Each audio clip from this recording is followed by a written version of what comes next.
You said yesterday that you're worried that only half the housing starts that there needed to be. Are you worried about a housing shortage at all? Oh, absolutely. I think Auckland is headed for a housing crisis. That will force up rents at an even faster rate than what we're seeing now. If we're building half the houses we need to, then that will mean a housing shortage and higher prices, higher sale prices and higher rents. We should have our building industry working at the moment. We should have our people in training. And again, it's a sad reflection that last weekend 6,000 people, Kiwis, turned up at the AusJob Expo wanting to leave this country. 3,800 did so in the month of December alone. So how should government get building work started again? Oh, I think that the way of doing that would have been to look at how you used the money that was misused on tax cuts for the rich in generating growth, in generating some housing starts that would have created employment across the board and would have kept our skilled people here in New Zealand. We will need them in the next few months. Christchurch will have a skill shortage.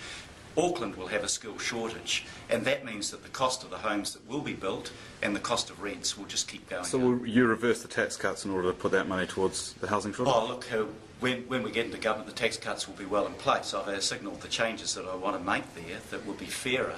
But, you know, I can't overturn history. We've had 3 wasted years from this government.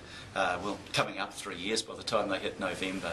2.25 years, this country's gone backwards, not forwards. And will you be looking for money in order to reinvigorate the building industry? Oh, look, I think we've got to get people back into training. I was down in Christchurch on Friday. The earthquake was 5 to 6 months ago.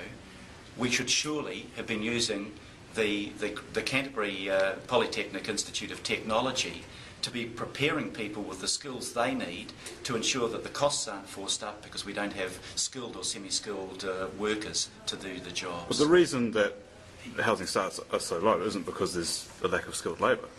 No, it's you've misunderstood what I'm saying.